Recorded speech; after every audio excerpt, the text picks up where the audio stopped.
रात का वक्त था। बुखार ने मुझे बिल्कुल तोड़ दिया था। बदन तप रहा था और आंखों के सामने सब धुंधला सा लग रहा था। पत्नी गांव गई हुई थी बच्चों के साथ और घर में मैं अकेला था। बस पड़ोस तक बात कर लेने की हिम्मत थी, लेकिन किसी ने आवाज नहीं सुनी। तभी दरवाजे पर हल्की दस्तक हुई और मैंने धीरे से आवाज दी तो देखा सामने मेरी साली खड़ी थी, हाथ में दवा और पानी का गिलास, आंखों में हल्की चिंता और चेहरे पर मासूमियत। उसने झट से आकर मेरे माथे को छुआ तो बोली, जीजा जी, आपको बहुत तेज बुखार है। भाभी ने फोन पर बताया था, इसलिए मैं आई हूँ। उसकी आवाज में अपनापन और चिंता थी। वो कुर्सी खींचकर मेरे पास बैठ गई और दवा मेरे मुंह में रख दी। मैंने कांपते हाथों से पानी लिया तो उसने झट से गिलास पकड़कर मेरे होठों तक पहुंचाया। मैं एकटक उसे देख रहा था, शायद इसलिए कि उस वक्त वो ही मेरे अकेलेपन की दवा लग रही थी। उसके बाल थोड़े बिखरे हुए थे और आंखों में बेचैनी थी, जैसे मुझे देखे बिना उसे चैन ही नहीं था। मैंने धीरे से कहा, तुम्हें आना नहीं चाहिए था। लोग क्या कहेंगे? वो मुस्कुरा दी और बोली, लोग तो कुछ ना कुछ कहते ही हैं जीजा जी। अभी आपकी सेहत ज्यादा जरूरी है। उसका हाथ मेरे हाथ पर था और उस गर्माहट ने मुझे अजीब सा सुकून दिया, जैसे दर्द और बुखार दोनों पल भर को भूल गया हो। फिर उसने मेरे तकिए को ठीक किया, कंबल को खींचकर मुझे अच्छे से ढक दिया और खुद मेरे पास बैठ गई। उस नज़दीकी ने मेरे दिल में एक अजीब सी हलचल पैदा कर दी।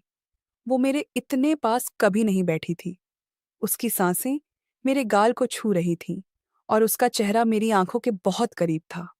मैं उसे देखता रहा और वो झेंप कर नजरें झुका लेती, लेकिन फिर पल भर बाद वही नजरें मेरी तरफ उठ जाती और उस पल कमरे का सन्नाटा और गहरा हो जाता।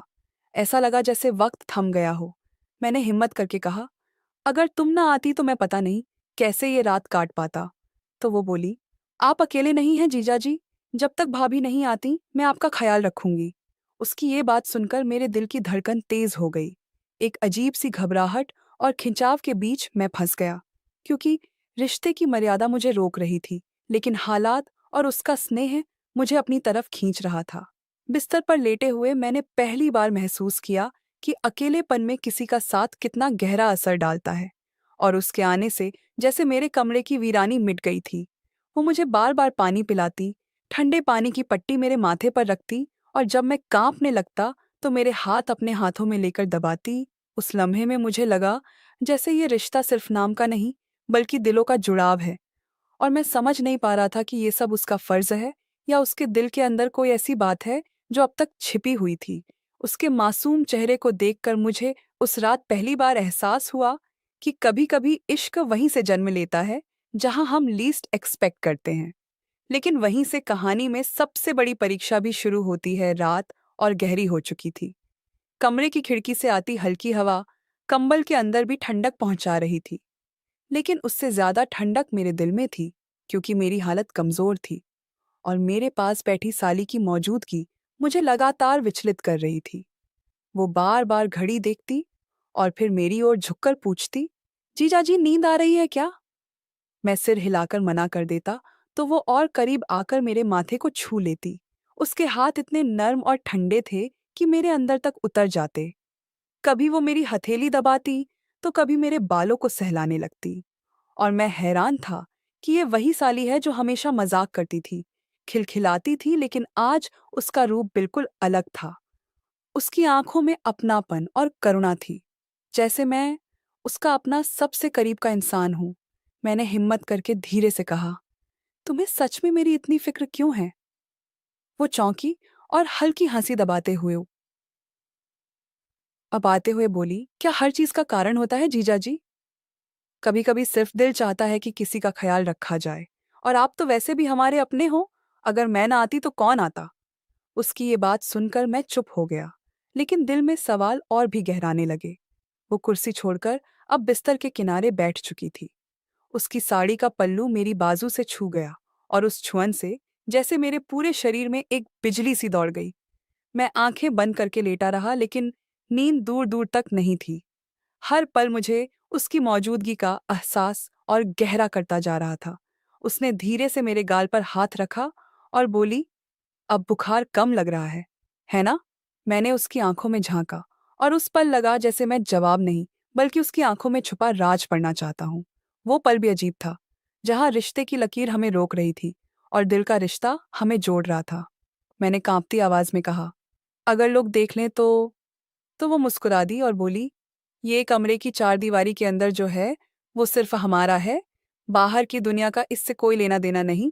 उसकी ये बात मेरे सीने में उतर गई और मैं महसूस करने लगा कि अकेलेपन, बीमारी और उसकी देखभाल ने हमारे बीच एक अजीब सी डोर बांध दी है। वो डोर इतनी मजबूत थी कि मैं चाहकर भी इससे बच नहीं पा रहा था। रात बीत रही थी, पंखे की आवाज और उसकी सांसों की गर्मी के बीच मैं अपने भीतर कई जंग लड़ रहा था। वो धीरे धीरे मेरे पास और खिसक आई, मेरे तकिए को ठीक किया और खुद भी टेक लगाकर बैठ गई, जैसे रात भर मेरा पहरा देने का वादा हो। मैंने हल्की हिम्मत करके उसका हाथ थामा तो उसने झटके से हटाया नहीं, बल्कि हल्की पकड़ और कस दी। उस पकड़ में न जाने कितनी अनकही बातें थीं। उसके होठों पर हल्की मुस्कान थी, लेकिन आंखों में हल्की नमी भी थी। शायद वो भी मेरे जैसी ही उलझन महसूस कर रही थी। शायद वो भी रिश्ते और दिल के बीच फंसी थी। और तभी मुझे एहसास हुआ कि ये रात हमारी जिंदगी बदलने वाली है, क्योंकि हम दोनों में से कोई भी अब इन भावनाओं को रोक नहीं पा रहा था। लेकिन उसी वक्त भीतर कहीं से आवाज आई कि मर्यादा की लकीर पार करने के बाद वापसी नहीं होगी। और शायद यही हमारी सबसे बड़ी परीक्षा थी, कि हम इस रात को कैसे निभाते हैं और सुबह किस चेहरे के साथ एक दूसरे को देखते हैं। रात अब और सन्नाटे में डूब चुकी थी। बाहर कहीं दूर से कुत्तों के भौंकने की आवाज आती थी और बीच बीच में हवा खिड़की के पर्दे को हिला देती थी। मगर मेरे कमरे के भीतर का माहौल बिल्कुल अलग था। मैं बुखार से कमजोर था, लेकिन मेरी धड़कनों की रफ्तार और तेज हो चुकी थी, क्योंकि मेरे पास बैठी साली अब लगभग मेरे तकिए के साथ सटी हुई थी। उसके हाथ ने मेरा हाथ थाम रखा था और वो बीच बीच में मेरी नब्ज टटोलने का बहाना करती, जैसे डॉक्टर हो। लेकिन उसके चेहरे की झलक बता रही थी कि वो सिर्फ मेरा हाल नहीं देख रही थी, बल्कि मेरे नजदीक आने का कोई बहाना ढूंढ रही थी। मैं बार बार सोच रहा था कि अगर पत्नी यहाँ होती तो ये सब शायद कभी नहीं होता। लेकिन ये सच था कि मेरी बीमारी, अकेलापन और उसकी मौजूदगी ने मुझे उसके और करीब ला दिया था। मैंने धीमे स्वर में कहा, तुम्हें डर नहीं लगता कि कोई देख लेगा? वो हंसते हुए बोली, डर क्यों लगेगा जीजा जी? सब सो रहे हैं मिताए। और वैसे भी अगर मैं आपके लिए रात भर जाग रही हूं तो इसमें बुरा क्या है? आप मेरी बहन के पति हो, मेरा भी फर्ज है आपकी देखभाल करना। उसकी ये मासूमियत भरी बात सुनकर मैं थोड़ी देर चुप रहा, लेकिन उसके चेहरे की मासूमियत के पीछे एक हल्की सी शरारत भी साफ झलक रही थी। वो धीरे धीरे मेरी ओर झुकी और मेरे माथे को फिर छूकर बोली, अब बुखार उतरा है, आप आराम से सो जाइए। लेकिन मैं कैसे सो जाता जब मेरे दिल में तूफान मचा हुआ था। मैंने अचानक उसका हाथ पकड़कर कहा, अगर मैं कहूं कि मुझे नींद तभी आएगी जब तुम मेरे पास बैठी रहोगी तो? उसने मेरी आंखों में गहराई से देखा और बिना कुछ कहे सिर हिला दिया। फिर धीरे से बिस्तर पर बैठ गई और अपनी साड़ी का पल्लू समेटते हुए बोली, ठीक है, मैं यहीं रहूंगी जब तक आपको नींद ना आ जाए। उसकी ये बात सुनकर मैं और भी बेचैन हो गया। उसकी सांसों की खुशबू मेरे चेहरे तक आ रही थी और उसके बदन की गर्माहट मुझे महसूस हो रही थी। मैंने धीरे धीरे आंखें बंद कर लीं, लेकिन नींद की बजाय अब एक अजीब सी ख्वाहिश मेरे अंदर जन्म लेने लगी थी। मैंने अपने होंठ खोले और कुछ कहना चाहा, लेकिन शब्द गले में अटक गए। तभी उसने मेरा सिर अपनी गोद में रख लिया और मेरे बालों को सहलाने लगी। उस स्पर्श में इतनी नरमी थी कि मैं सब भूल गया। वो लम्हा मेरे लिए किसी जादू से कम नहीं था। मेरी धड़कनें अब इतनी तेज थीं कि शायद वो भी सुन पा रही थी। उसकी उंगलियां मेरे माथे और बालों में घूमती रहीं और मैं उस पल को रोक देना चाहता था, लेकिन साथ ही भीतर डर भी था कि कहीं ये सब हद से आगे ना निकल जाए। मैंने धीरे से कहा, तुम्हें पता है, तुम बहुत अलग हो। तुम्हारी ये देखभाल मेरे दिल को छू रही है। उसने हल्की मुस्कान के साथ कहा, कभी कभी इंसान की सच्ची पहचान मुश्किल घड़ी में ही सामने आती है जीजा जी। और शायद आज आपकी हालत ने मुझे भी बदल दिया है। मैं खुद को रोक नहीं पा रही। उसकी आंखें अब और भी गहरी लग रही थीं। उनमें नमी और चाहत दोनों थी। और उस चाहत को देख मैं समझ गया कि ये रात हमें हमें एक ऐसे मोड़ पर ले जाने वाली है जहां से वापसी मुश्किल होगी। लेकिन शायद यही हकीकत थी कि हम दोनों के दिल अब एक दूसरे के पास आने लगे थे। वो पल मेरे लिए किसी ख्वाब से कम नहीं था, और मैं सोच रहा था कि सुबह जब सूरज निकलेगा तो ये ख्वाब किस सच में बदल जाएगा। रात अब इतनी गहरी हो चुकी थी कि खिड़की से आती हवा भी जैसे हमें और पास ला रही थी। मैं उसकी गोद में सिर रखे पड़ा था और उसकी उंगलियां मेरे बालों में घूम रही थीं। मेरी धड़कनें तेज थीं और उसकी सांसें भी भारी भारी हो रही थीं। उसने धीमे से कहा, जीजा जी, अगर आज ये सब मेरी बहन जान गई तो क्या होगा? उसके इस सवाल ने मुझे अंदर तक हिला दिया। मैंने आंखें खोलकर उसकी ओर देखा और कहा, मुझे भी यही डर है, लेकिन तुम्हारी ये देखभाल, तुम्हारा मेरे पास होना, सब मुझे भूलने पर मजबूर कर रहा है कि हमारे बीच की दूरी कैसी होनी चाहिए। वो मुस्कुराई और धीरे से बोली, कभी कभी दूरी मिटाने के लिए किस्मत बहाना ढूंढ लेती है, शायद आपकी बीमारी ही वो बहाना है। उसकी बातों में जो भावनाएं थीं, उसने मुझे मजबूर कर दिया कि मैं उसके और करीब हो जाऊं। मैं उठकर बैठ गया और उसका हाथ थाम लिया। उसने नजरें झुका लीं लेकिन हाथ नहीं छोड़ा। मैंने उसके चेहरे को देखा। वहां एक अजीब सी चमक थी, जैसे वो चाहकर भी खुद को रोक नहीं पा रही थी। उसकी आंखों में हल्की सी नमी और चाहत दोनों थी। मैंने धीरे से कहा, तुम्हें पता है, ये पल हमें कहाँ ले जा सकता है? वो कांपते स्वर में बोली, हाँ पता है, लेकिन फिर भी मैं आज आपको अकेला नहीं छोड़ सकती। और इतना कहकर उसने अपना सिर मेरे कंधे पर रख दिया। अब हमारे बीच की सारी औपचारिकताएं टूट चुकी थीं। सिर्फ दिल की आवाजें थीं जो हमें एक दूसरे के और करीब ला रही थीं। कमरे की खामोशी में बस हमारी सांसों की आवाज थी। बाहर की दुनिया जैसे थम गई थी। मैंने उसकी ठंडी उंगलियों को अपने हाथों में कसकर पकड़ लिया और कहा, अगर कभी मेरी पत्नी को पता चल गया तो? उसने बिना सोचे कहा, तो मैं कह दूंगी कि ये सब मेरी गलती थी। आप तो बीमार थे, मैंने ही आपको रोकने नहीं दिया। उसकी ये बातें सुनकर मैं हक्का बक्का रह गया। एक तरफ उसका ये बलिदान सा भाव मुझे और खींच रहा था, दूसरी तरफ मेरी अंतरात्मा बार बार कह रही थी कि ये गलत है। लेकिन दिल और दिमाग की लड़ाई में उस रात दिल जीत रहा था। मैंने उसके चेहरे को अपनी हथेलियों में थामा और उसके माथे को छू लिया। वो कांप उठी, लेकिन पीछे नहीं हटी। उसकी सांसें और तेज हो गईं। उसने आंखें बंद कर लीं, जैसे सब कुछ मेरे हवाले कर रही हो। उस पल मुझे एहसास हुआ कि इंसान जब अकेलापन और चाहत के बीच फंसता है तो वो सब भूल जाता है। हम दोनों अब एक ऐसे मोड़ पर पहुंच चुके थे जहां से वापसी मुश्किल थी।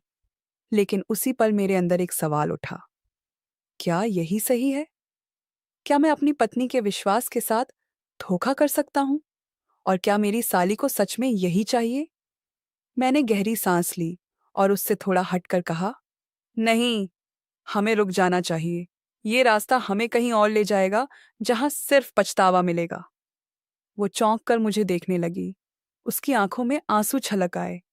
उसने कहा, तो आप कह रहे हो कि मैं गलत हूं? मेरी ये चाहत गलत है?